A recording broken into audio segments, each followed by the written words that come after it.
5, 4, 3, 2, 1. We are live. Coming to you live. It's Lichtman Live. Say what's up to the people, Dad. Hey, welcome to our savvy, brilliant audience that wants something more than the usual punditry.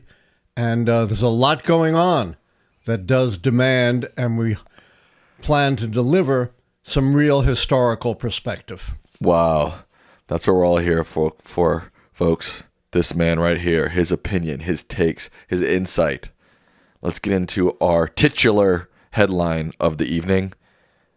President Trump announced that the United States seized an oil tanker off the coast of Venezuela, escalating U.S. pressure on President Nicolas Maduro's regime. This is a pretty significant development. The oil tanker and other aspects of the oil industry in Venezuela have been under sanction for some time. But actually, the seizure of an oil tanker on the high seas is virtually without precedent and is likely to raise the price of oil and may well raise the price of gas at the pump. But there are much more important issues to draw out of this. First of all, I'm not a lawyer, and I've said that many times. This action does seem to have more legal justification than the bombing of alleged drug smuggling boats, the killing of the sailors, the occupants of the boat, without due process, without authorization from Congress. This act does seem to have been done in pursuit of a judge-issued warrant for a sanctioned oil tanker. Now, Trump has said, well, I think we'll keep the oil. Not clear whether they actually have a right to confiscate the oil as opposed to intercepting the ship. But there are many other implications that we need to tease out. Oil, right, Sam? Oil. Clearly, oil is a big part of what Trump is trying to do in Venezuela. Venezuela has the world's largest reserves of oil, larger even than Saudi Arabia. Huge prize for Donald Trump, for his business interests, conceivably, and clearly for the business interests of his donors and rich friends. Always, when it deals with what Trump is doing, follow the money. Now,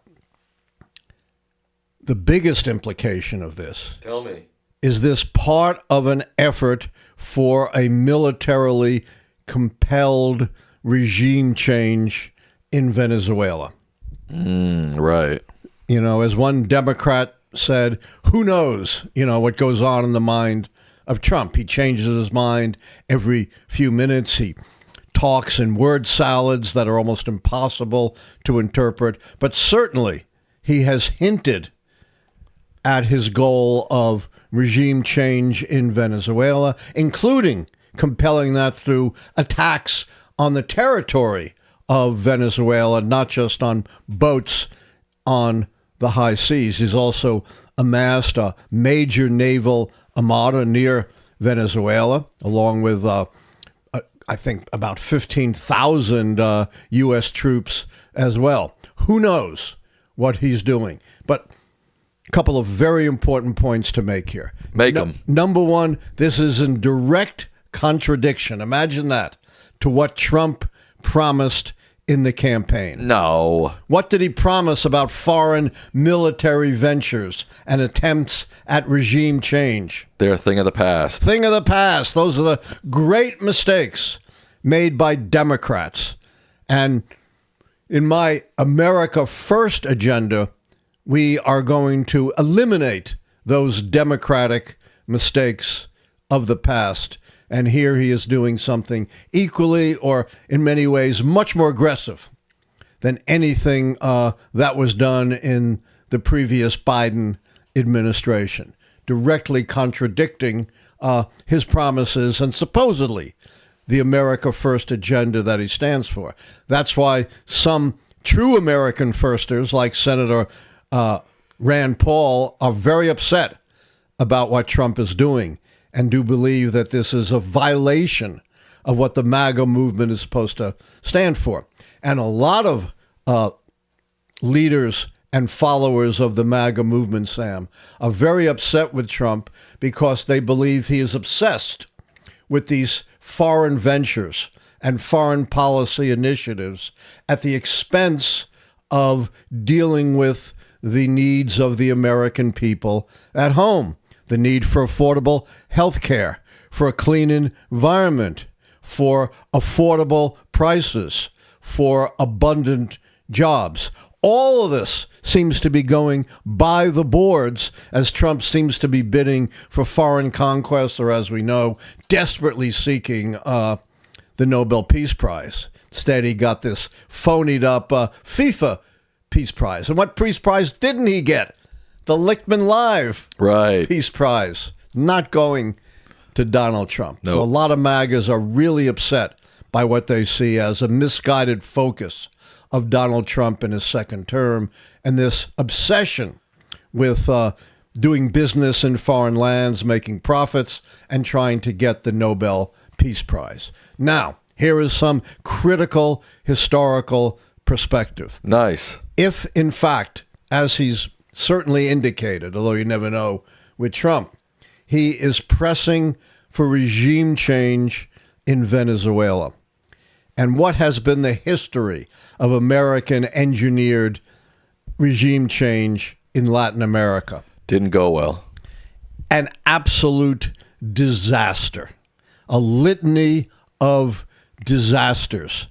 And I'm not going to go through all the examples. There are at least, 8 to 10 really strong examples. I'll just give you a few of them to put some historical perspective on the folly of compelled regime change in Venezuela. Go back to the early 20th century, the era of dollar diplomacy, the era of missionary diplomacy, when the United States actively intervened in foreign nations, particularly in the Western Hemisphere. I'm going to limit my examples to the Western Hemisphere. The United States in the early 20th century literally took over the government of Haiti after overthrowing its indigenous government. It was a disaster for the people of Haiti. It was incredibly repressive. They had, forced work arrangements that some say killed tens of thousands of Haitians. It was, very beneficial for the Americans, but a disaster for the people of Haiti as this went on for a number of years. Fast forward to 1954, Guatemala, when an American-arranged coup overturned the left-wing government of Jacobo Arbenz. The result was the installation of a repressive dictator, Castillo Armas, who got overthrown, but it led to 36 years of repressive dictatorial governments that ravaged Argentina and that provoked a 36-year civil war, 36 years of civil war, as people's armies sought to oppose these regressive dictators that came in as a result of the American-engineered regime change in Guatemala. This resulted, during this horrible era of repression, in what became known as the genocide, and that word is not used lightly here, of the indigenous Mayan civilians, not combatants. Overall, during this horrible civil war resulting from American-engineered regime change, there was some 200,000 deaths in a small lightly populated country, most of them Mayan civilians. This American engineered regime change was such a disaster that in 1999, President Bill Clinton did something extraordinary. You know what he did, Sam? No. He apologized for American intervention in Guatemala. He said, quote, "For the United States, it is important that I state clearly that support for military forces and intelligence units which engaged in violence and widespread repression was wrong, and the United States must not repeat that mistake in Guatemala. We must, and we will instead, continue to support the peace and reconciliation process in Guatemala." Very rare for an American president to apologize for a major foreign policy action, although this one was so disastrous that there could be no excuse for it. During the Nixon administration, America participated in the overthrow of another leftist government in the nation of Chile. And you know who they installed in his place? Pinochet. Pinochet, one of the most brutal, ruthless of dictators. Under the Pinochet regime, more than 3,000 residents of Chile were murdered or simply disappeared, never to be heard from again, as part of the repression of General Pinochet to exercise complete control over his people. And in addition, tens of thousands were imprisoned and subject to the most brutal kind of torture. Pinochet's regime is kind of a poster child for a horrible, repressive, murderous regime. And once again, it was the counterproductive, disastrous result of an American engineered regime change in Latin America.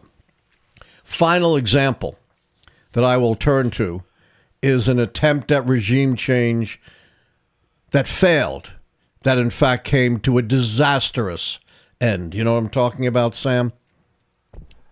No. The Bay of Pigs invasion of Cuba in 1961. I thought you were going chronologically. That's why I was, but I took this one out because it's different. Okay. It's a failed attempt at regime change. Right. Another disaster. America sponsored in 1961, under the Kennedy administration, one of its first significant acts, a exile invasion of Cuba. It's called the Bay of Pigs fiasco because the invasion force landed on the Bay of Pigs. And the misguided notion was that they would spark a regime change by sparking a revolt against the communist government of Fidel Castro. Did that work, Sam? No. No. The ragtag exile invading force sent by the U.S., they were either captured, a number of them were killed, and it actually strengthened the Castro regime.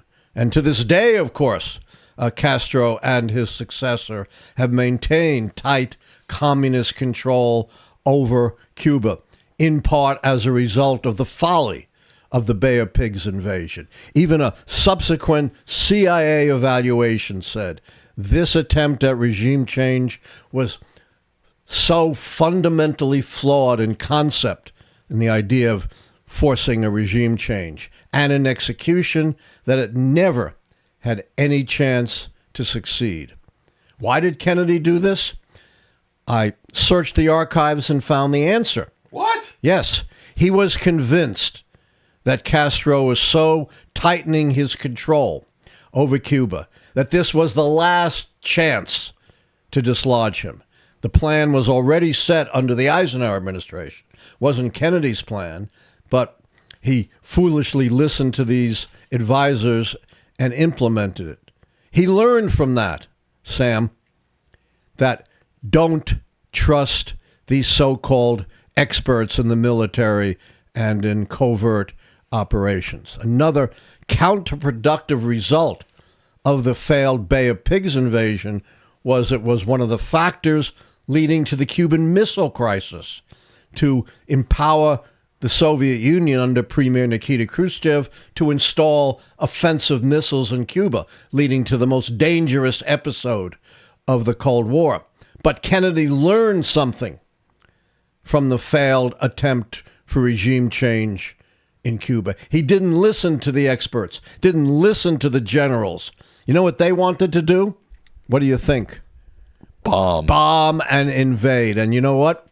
They didn't know that the Russians had installed tactical nuclear weapons, battlefield nuclear weapons.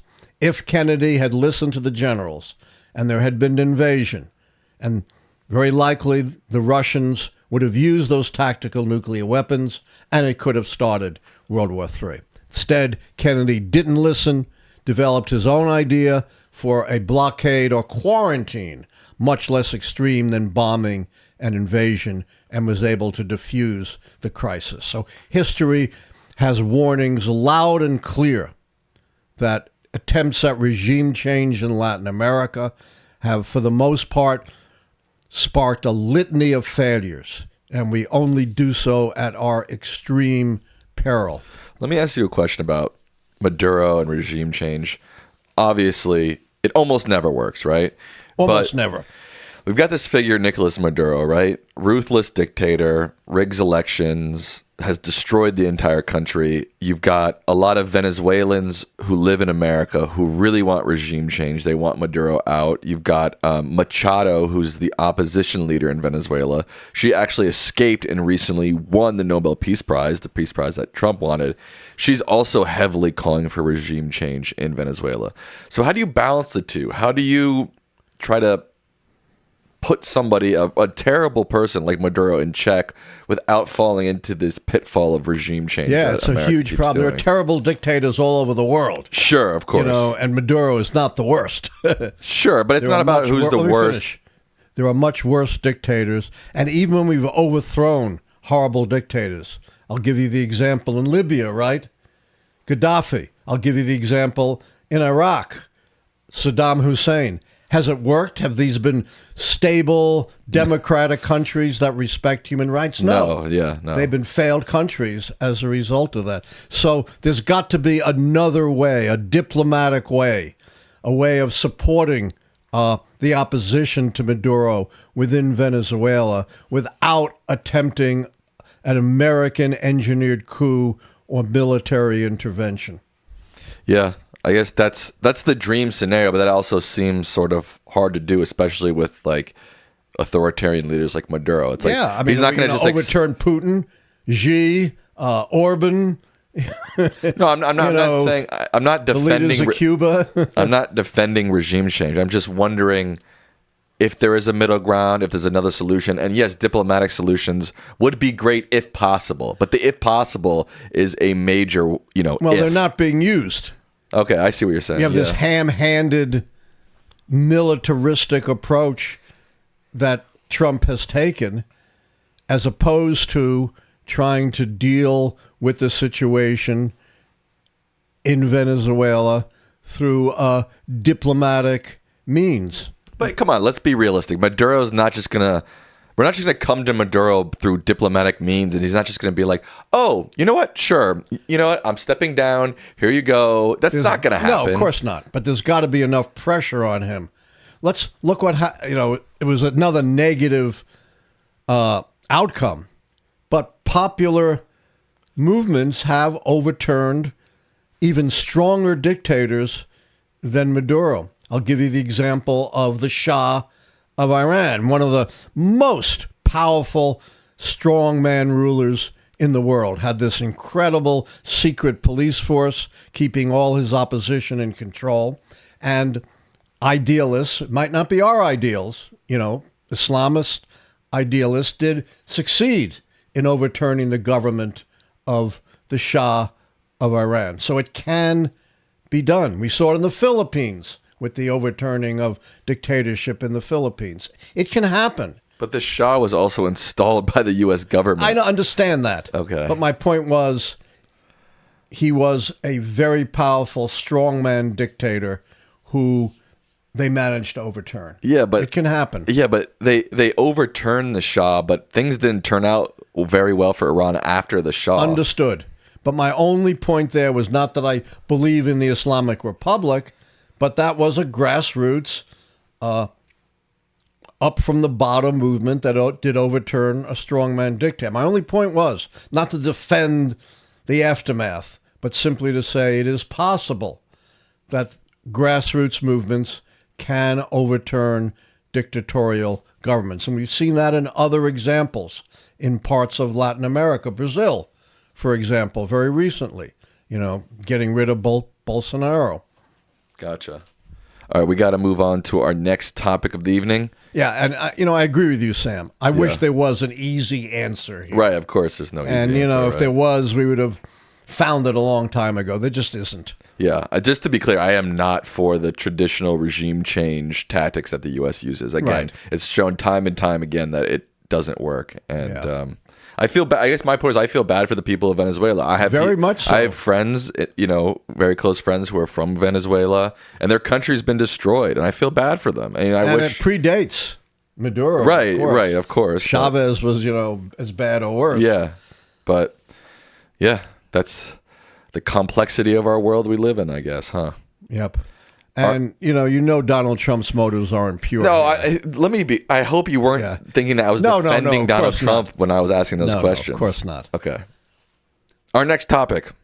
In the Senate, competing Democratic and Republican healthcare plans both failed, leaving millions facing sharp ACA premium increases next year, 2026. Well, the Republican plan was not a plan. For 10 years, they've been trying to come up with a comprehensive plan, and they haven't. Basically, it was, let's bypass the insurance companies and just give money directly to the people, right? Right. Well, from whom are the people going to buy their insurance? Health insurance companies? The same health insurance companies. Without the subsidies, without the guarantees of protection from those with pre-existing conditions, without what benefited us so much, our child, you, being able to be covered under our insurance until age 26. And, who's to say they're even going to spend this money on health insurance? It would just take us right back to the pre-Affordable Care Act era when so many people went without health insurance. So what Democrats wanted to do was a clean renewal.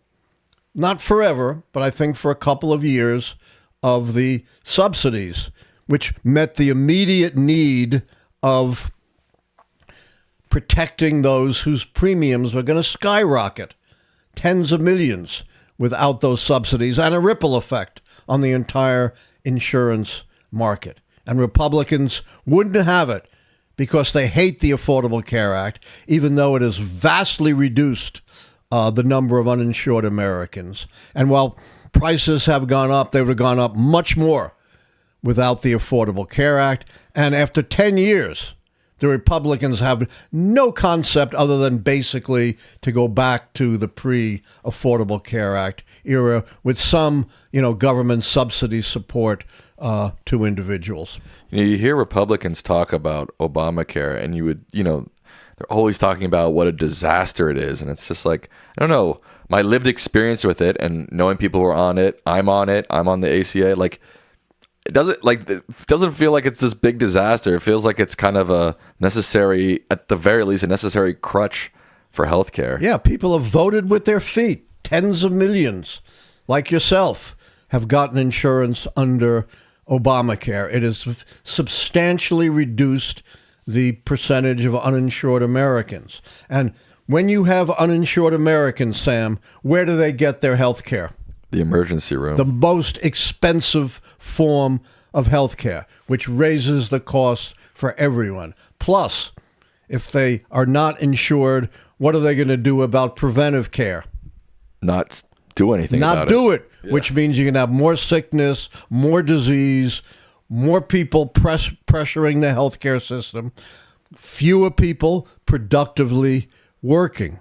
So yes, the Affordable Care Act is not perfect, but it's vastly better than anything, the Republicans have come up with, which, as Trump admitted, not that long ago, is nothing but some concepts, not a true comprehensive health care plan. And by the way, while initially the Affordable Care Act was unpopular, today it is supported, according to the polls, despite all these Republican attacks, by a majority of Americans. It's funny. I hear a lot of people say that line, like, well, Obamacare is not perfect. It's like, well, yeah, nothing in the world, nothing in life is perfect, but Obamacare is doing a pretty good job at what it's meant to do. You know what I mean? I'm kind of sick of this rhetoric of like, well, it's not perfect. It's like, okay, yeah, nothing that the government does is perfect, right? But it's like, it's helping millions and millions of people out. Like that, to me, that's a pretty necessary thing and a pretty successful thing. I don't know. Maybe I'm wrong. No, you're right. And after 10 years, what do the Republicans come up with in terms of an alternative comprehensive health care plan? They don't have nothing. They don't have any alternative. They want things to go back to the way it was pre-Obamacare. But nobody in America, your average citizen, doesn't want that. So we're at a pass. Obamacare is popular, even though most Americans are not on Obamacare, but the majority still support it, and it's gotten stronger support as it has played out over the years. It was at its low point immediately after its adoption. Yeah. And by the way, how many Republicans voted for Obamacare in either the House or the Senate? Zero. Dad, did you know that? Indiana lawmakers have rejected Trump's push for a mid-decade redistricting, dealing the White House an unexpected setback in their gerrymandering efforts. Yes, let's not forget, Trump began the gerrymandering wars. It wasn't Gavin Newsom in California. Trump, in middle of this year, advocated that Republicans gerrymander districts to help Republicans retain the House, and particularly targeted Texas, which adopted a redistricting plan designed to give the Republicans 5 more seats in Texas. It was only in response to that Gavin Newsom put on the ballot a proposition to enable California to redo its districts with the aim of offsetting what's happening in Texas. And Trump has pressured other states that have GOP majorities to gerrymander as well. And one of his big targets was Indiana. Right now, the Democrats hold 2 seats in Indiana, and Trump was pressuring strongly, using all his clout, to get the Indiana legislature to gerrymander the districts, to wipe out the 2 Democratic districts and make it 100% Republican delegation. The plan passed the House, but the Senate would not go along. They bucked and challenged Trump right to his face, and it wasn't even close. It was by a very strong majority that the Indiana Senate rejected the Trump-pressured redistricting plan. Another example of the many we've seen that at least some cracks are now showing in the Trump base. Some bad news. A fast-growing measles outbreak in South Carolina has forced hundreds into quarantine, the state's largest measles emergency in decades. This is an unmitigated disaster.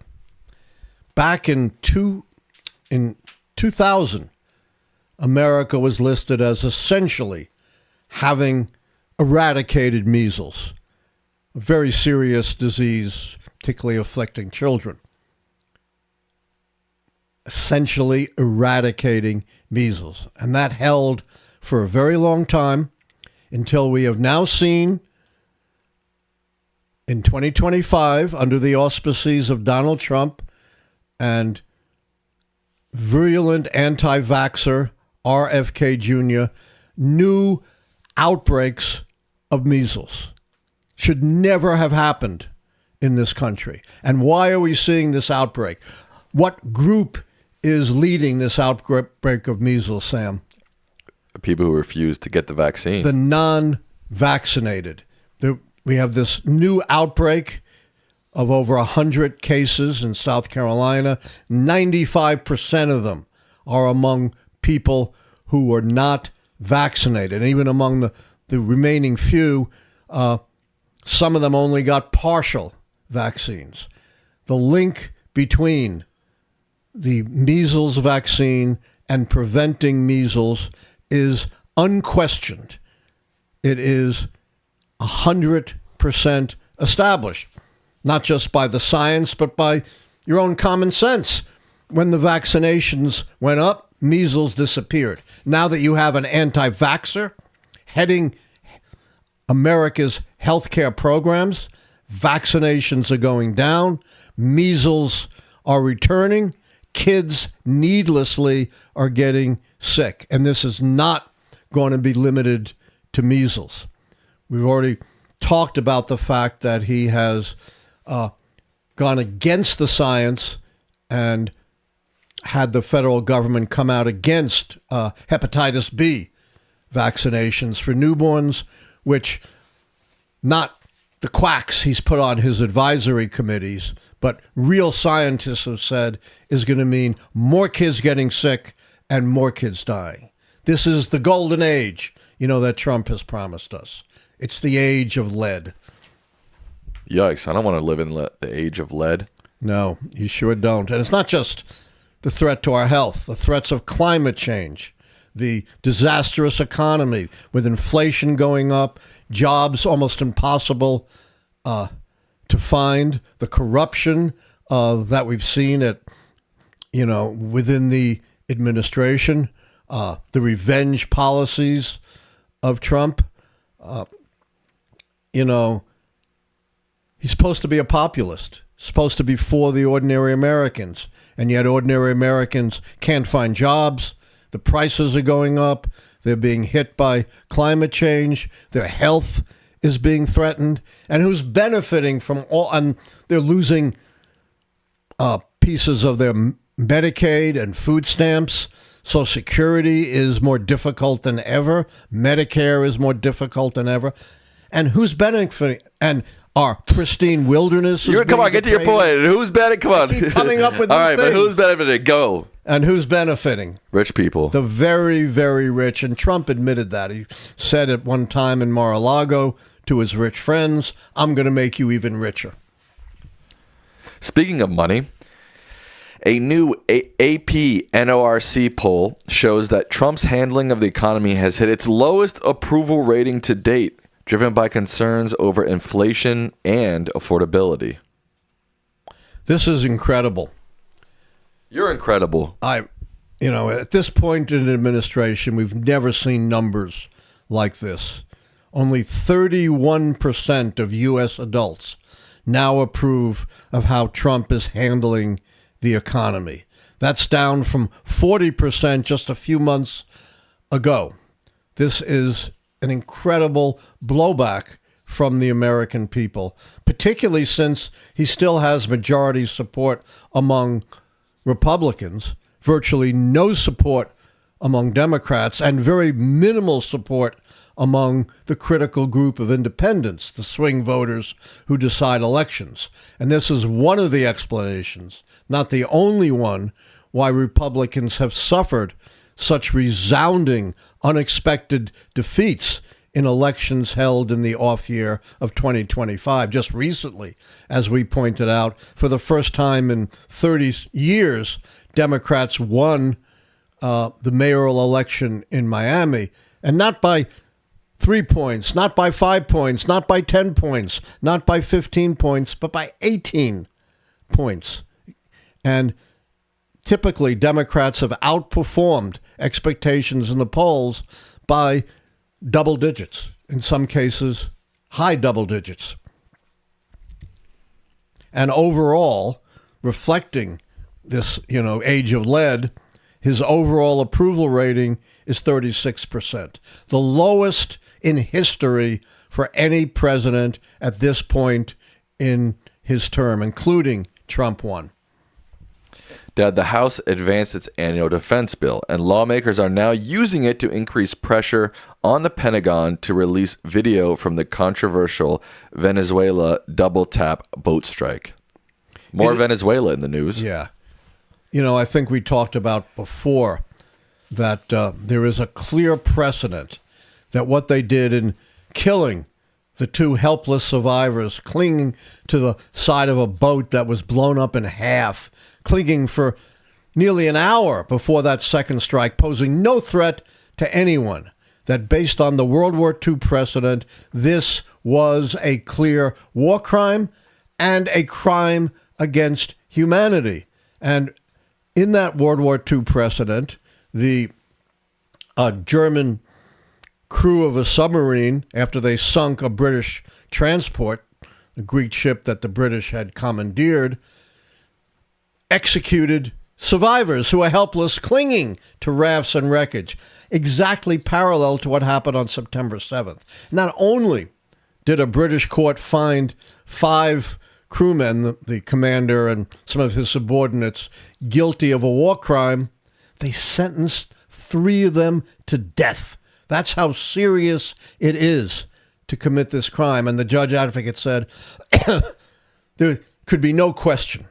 While sometimes it's difficult to distinguish between a legal and an illegal order, executing helpless survivors has, throughout history, been not only illegal, but against the most basic moral principles. Absolutely, he should release this. No excuse for it. They already had a video of the first strike. They had videos of lots of other strikes. What possible new, information that's, classified could have been revealed in a second blow up? Moreover, they showed detailed operations, right, Sam? Right. Of the seizing of the tanker. No problem, because we like this one with regard to sources and methods, but somehow we can't show a second boom boom of the September 2nd strike on the alleged drug smuggling boat. And remember, too, this is the guy who put operational details of an attack that was yet to come on an unauthorized, unsecure signal chat. What an idiot. And now he's saying we can't release the videos for some reason because of national security. Do you know that nearly 8 years after Trump said the phrase, quote, shithole countries, Trump has now confirmed he did use the phrase shithole countries, a comment he long denied making. Yes, Trump is notorious for denying things he actually said. Just recently he said, I have no problem releasing the video of the September 2nd strike. Then just a few days later, he denied saying it, even though he was right on video where everyone could see saying it. And of course, many years ago, he denied calling these countries shithole countries. Now he's called them that again and admitted that's what he said this many years ago. And this is a guy who claims to be the least racist person on the planet. Yeah, I mean, it's just too laughable. I don't even have to comment on it. All right, our final topic before we go to questions. A federal judge has ordered the release of Kilmar Abrego Garcia from ICE custody, ending a detention advocates say was unlawful. Yeah, this is a guy that the Trump administration has been relentlessly targeting him, violating a court order, sending him to this notorious hellhole in El Salvador where he wasn't supposed to be sent, claiming we can't get him out, and then they got him out. And now this judge has found and subsequently detaining him. They have been brazenly, once again, violating the law. And finally, there has been some justice for Abrego Garcia. By the way, in terms of targeting people that they don't like, we just got the news today, Sam, that for a second time, a grand jury has refused to re-indict New York State Attorney General Letitia James. That's 0 for 2 in the attempt to re-indict her. And by the way, Idiots. what's the old saying about a grand jury? Ham sandwich. You can indict a ham sandwich because only the prosecution presents the case. The defense has no role. And it is incredibly extraordinary that twice now they've struck out with grand juries, just showing that this was a baseless, vindictive prosecution. And I think we talked about it last week. New reporting shows that at least twice Trump has done exactly what they're accusing Letitia James of doing, claiming that a rental property is primary residence. And it was much more brazen than anything they're claiming Letitia James has done. All right, we will now transition into the second half of our show where we answer member questions, donation questions. We have almost... Speaking of donations, we can use some. Sure, of course. Keep this show alive. It's not easy. A lot goes behind the scenes. Behind the scenes. Ooh. We have, according to my counter, we have 856 people watching, but only 303 likes. Make sure you like the stream. It helps us a lot. If you're not subscribed, subscribe right now. And make sure you turn on that notification bell so you know we're live. And if you're not watching live, make sure you subscribe. Turn on the notification bell. It's not just for the live folks. And George Politis with a $7.99 Australian dollar donation. Thank you very much, George. I have a question for you, Sam. Ah! Does Paramount, which is now trying to take over Netflix, do they own CNN? No, CNN is technically under Warner Brothers. So if they were to... if Warner Brothers was to take it over. Whoever ends up owning Warner Brothers will also own CNN. And that's why... So Netflix and Paramount are vying to own Warner Brothers. Correct. And that's why Trump is saying, he's quite illicitly putting himself in the middle of this merger. Yes. When he's got all kinds of conflicts of interest, which is why I think he is saying if Paramount, right, takes over Warner. What? That they would get rid of CNN. He's talked about one result of the merger. He is very pro Paramount because he is allied with the Ellison family. Right. And he thinks they'll nick CNN. Right, exactly. And he thinks that if they come in, Paramount comes in and buys Warner Brothers, they've already put Bari Weiss as the head of CBS News. Yeah, he really wants the deal to go to Paramount. And he's not, like you said, he's not trying to hide it. Oh, no. He's already said that he was going to get involved when it seemed like Netflix was the only bidder, or when Netflix's bid had been accepted. I believe he was quoted saying that he didn't like it and he was going to be involved on whether or not it was going to happen or not. And then Paramount, what they're calling I forgot what the exact terminology they're using to call it. It's like a hostile bid, a hostile bid. So then Paramount, after Warner Brothers accepted Netflix's bid, Paramount came in with a hostile bid, a higher bid to try to bump out Netflix. And Trump is favoring Paramount. And Trump is vastly favoring Paramount. And one of the things, he came right out and said it. I saw it on the news that he wants Paramount to eliminate CNN. Wow, that would be crazy.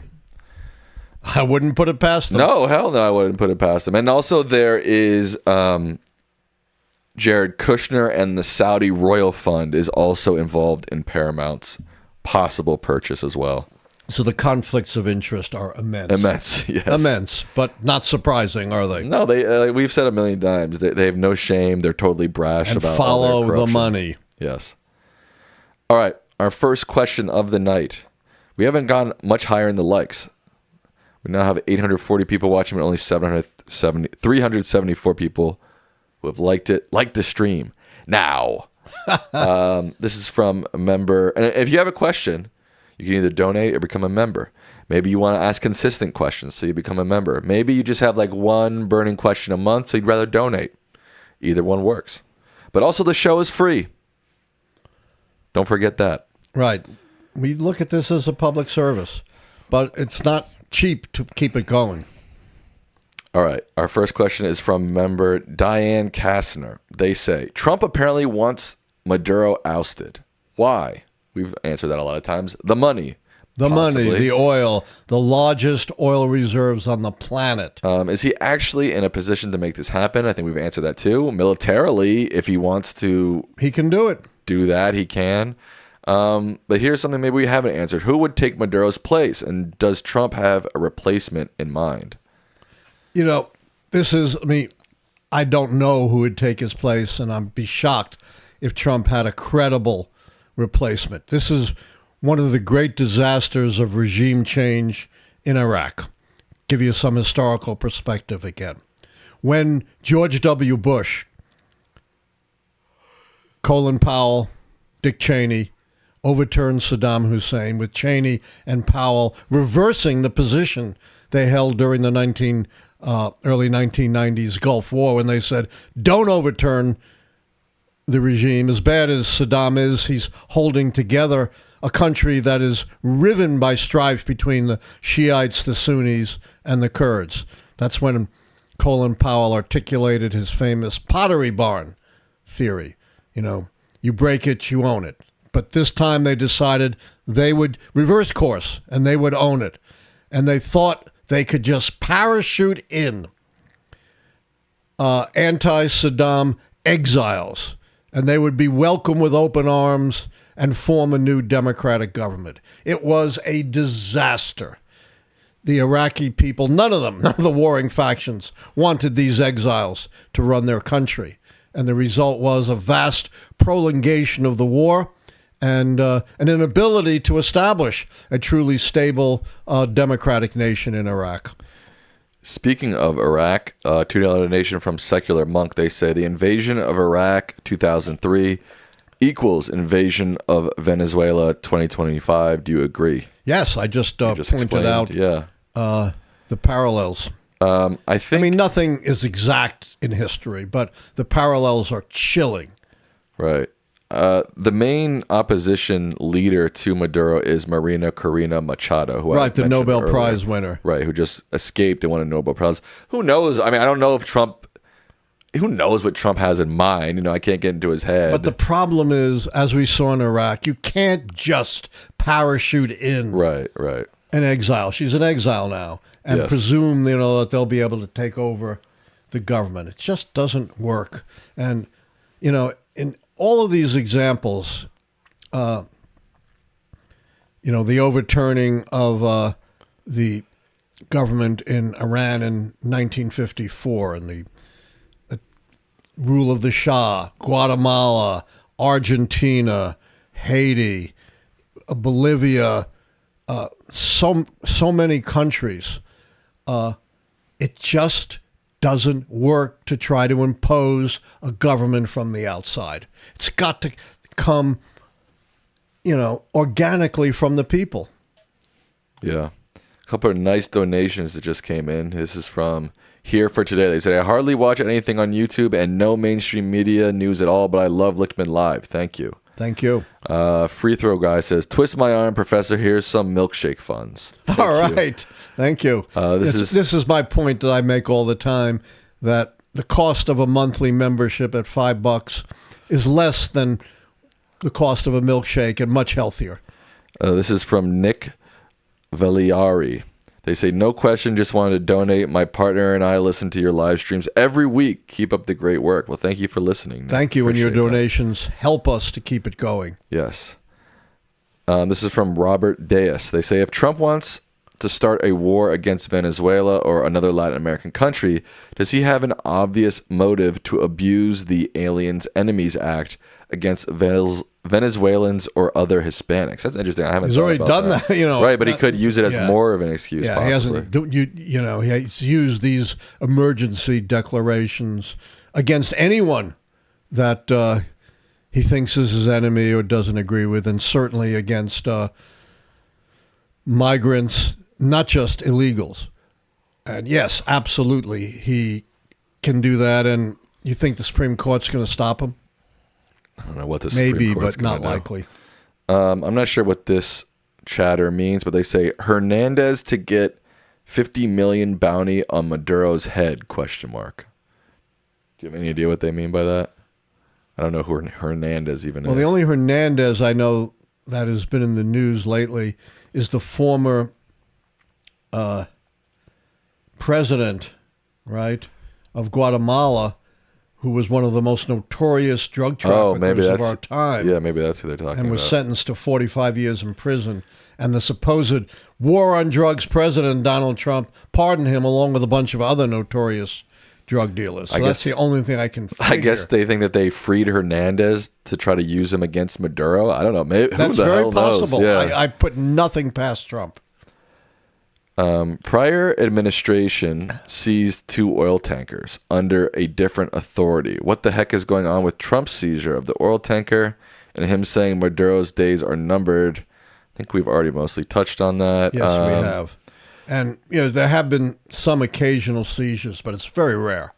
Thank you, John Rogers, for a $10 donation. Professor, do you think anyone will be held accountable for what we're seeing off the coast of Venezuela? Not during this administration, no. Yeah, no. Come on. They're more interested in prosecuting Letitia James for a fabricated $18,000 supposed advantage on the most flimsy of grounds, or prosecuting Comey for something he said 2 years before and simply said, I stand by it, in response to an ambiguous question by Ted Cruz. But when it comes to the killing of people, including helpless survivors in the Caribbean, this Justice Department has zero interest. Maybe if 26 goes really, really in the favor of Dems, maybe people will start being held accountable then. And dream on. Trump will still be in charge of the Justice Department. The only chance will be if the Democrats take over in 2028. And then let's not forget, there's no statute of limitations on murder or war crimes. Right. Almost 900 people watching, only 457 likes. Let's get that to 500 ASAP. This is from Patrick Murray. Oh, one of our good friends. Mike Pence is the former governor of Indiana. Is this Indiana's revenge, the blocking the redistricting against Trump after what MAGA did to Pence on January 6th? I haven't seen any direct indication of that. But, I'm not enough of an expert in Indiana politics to know. But it wouldn't surprise me. I'm sure Pence has a lot of friends and allies in the Indiana Senate. And while that might not have been an explicit expressed motive, that certainly could have been some kind of behind-the-scenes impetus. Did you hear that Denmark just classified the U.S. as a national security risk? Our own ally considers this country a threat. Honestly, if a MAGA supporter can spin this to make Trump look good, which we know is going to happen, we're in deep and could see more allies follow suit. Yes, I would not be surprised at all. And I understand some of our allies, this is classified, so we don't know for sure, have stopped sharing intelligence information with the United States, perhaps even our most important, staunchest ally, Great Britain. So, yes. And Denmark is also a special case. You know why, Sam? No. What big island do they control? Greenland. When Trump has his greedy paws, on Greenland and trying to pry it away from Denmark. So Denmark, has some special reason to be antagonistic towards Trump, but a lot of our allies have reasons of their own. Of course, the problem for our allies is, I guarantee, they are appalled at what Trump is doing, trashing Europe, trashing the EU, talking about undermining the collective security that's kept the free world safe for 80 years, talking about new arrangements with Russia.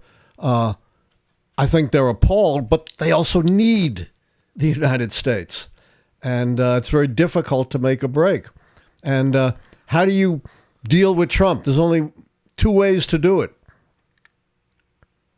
You flatter him or you bribe him, in effect. You line his pocket or you line his ego. Yeah. This is from DNA. They say, All anyone needs to know why we are where we are. Just talk about United Fruit Company and what they have and what they had the federal government do in Latin America. Run, tell that professor, you break it, you bought it, America. Absolutely right. The United Fruit Company was, the big international U.S. corporation that was exploiting the people in Central America and including Guatemala. And they were very much lobbying for the overturning of the Arbenz government that in 1954 the Eisenhower government actually achieved with the disastrous results that follow. So yes, it was the United Fruit Company. It's one of the reasons, a horrible pejorative term, banana republic. Well, the United Fruit was greatly behind it. Now it's no longer the United Fruit. It's the big oil companies. Right. The Georgia State House district that the Dems flipped the other night, that Trump won by 12 to 13 points, was actually gerrymandered by the GOP by splitting the city of Athens into 3 red districts. Given the Dem still won there, could this be a sign that the GOP gerrymandering is starting to backfire on them? Absolutely. We pointed this out last week. The advantage of gerrymandering is you can spread out your votes to convert Democratic-leaning districts to Republican-leaning districts by diluting some of the overwhelming Republican districts. The problem is you're spreading your votes thinner. And if there is a big wave like we saw in 2025 and like we see in this Georgia district or in Miami, then those seats that supposedly are gerrymandered to favor Republicans could well backfire and be won by Democrats. So don't assume, for example, that the gerrymandering in Texas. God, our dog is a dog wants to hear Lichtman live. Yeah. So don't assume, for example, that the gerrymandering in Texas is necessarily going to net the Republicans 5 more seats. That's what it's designed to do, but it's not invulnerable to the kind of Democratic advantage that we've seen this year.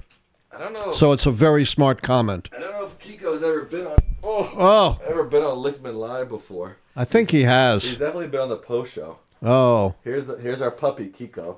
He's got a lot of wisdom. He's got a lot of wisdom to. He's a very smart pup. Yeah. Keeks, you want to ask the next question? Yeah.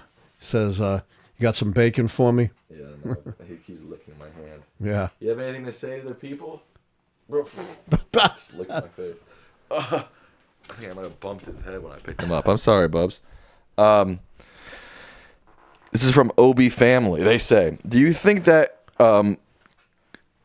compulsory voting is needed as one way to remedy the worsening political division that has given rise to ideologically based movements like MAGA?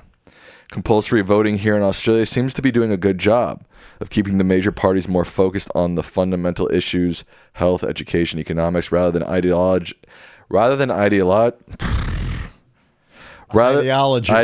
to win votes from a larger electorate. Cheers. Cheers. You're right. Compulsory voting, which is you have to vote or pay a fine, has been in effect for some time in Australia. While I'm not the world's expert on Australian politics, I am somewhat familiar, and it does seem to be working well. It's obviously never going to be supported by Republicans. It'll never get through filibuster in the Senate because those who don't vote tend to be more minority and more inclined to support the Democrats and progressives than Republicans. So while I think it's a good idea, I don't think anytime soon America is going to emulate Australia. Sorry. Cynthia Gutierrez says, since we're still searching for a word that is stronger than hypocrisy, how about hyper-hypocrisy? That's not bad. It's not terrible. Yeah, not bad. Little, much, but it's not bad. I like Ultra hypocrisy, maybe. But I like hyper-hypocrisy. Double H. Lucius Danny says, what a terrible timeline we're living through. What types of reforms will it take to get our country back to a functioning democracy? Oh, my God. How much time do we have to answer that question? I'll refer you to my book, 13 Cracks, Reforming American Democracy After Trump. And it has, dozens of reforms that would help us establish a functioning democracy, such as establishing a special court that would deal very quickly with unconstitutional or illegal executive orders, or establishing a real firewall between the Department of Justice and the political arm of an administration, reforming the methods for electing presidents, opening up our voting process to make it easier to vote. Those are some of the dozens of reforms that are in my book, 13 Cracks. Our final question of the night is from Fuad. They say, thank you, Professor. At what cost will this have on the U.S. and its citizens and the upcoming midterms? What cost will what? I'm not sure. That's all I see here. I'm not sure. At what cost will this have on the U.S. and its citizens and maybe the issues in Venezuela? How will this affect U.S. citizens in the upcoming midterms? I'm not sure. I guess it all depends on what's going to happen in Venezuela. We have no idea what Trump is going to do. As I quoted a Democratic senator who said, Trump constantly changes his mind and speaks in a way that you really can't understand what he's driving at. So it's still unsettled what's going to happen in Venezuela. But we've warned loud and clear about the attempt to impose regime change militarily from outside. Thank you to R.V. Davey, who gave $10 and said the people of Ukraine are to vote on giving Russia Ukrainian land. It's looking bleak that Russia might take over. It's looking very bleak. Russia has shown no signs of compromising. They want Ukrainian land, and I think there's no doubt. Well, there's always some doubt, but from my perspective, someone who's studied this a lot, who's been to Russia a number of times, they're not going to stop with just the Donbass, the disputed area. They're going to want all of Ukraine. Okay, with that, we will wrap up Lichtman Live for this evening. Dad, what are your final words to the people? Final words to the people: heed history. There are critically important lessons from history about the war crime being committed in the Caribbean and about the dangers of external military forced regime change from the United States. Okay, thank you for that, Dad, and thank you all for watching. Each and every one of you is appreciated for being on, and also for watching post live. We talk a lot about people who are watching live, but we also thank you if you're not watching live. If you're watching tomorrow or the next day, or maybe 5 years from now you're watching. Hey, these are timeless episodes, right? There you go. And I think, we've been doing this for 2.5 years? Something like that. And I commend you to look at our old episodes. Yeah. I think they very much stand the test of time. All right. Thank you all, and good night. Good night.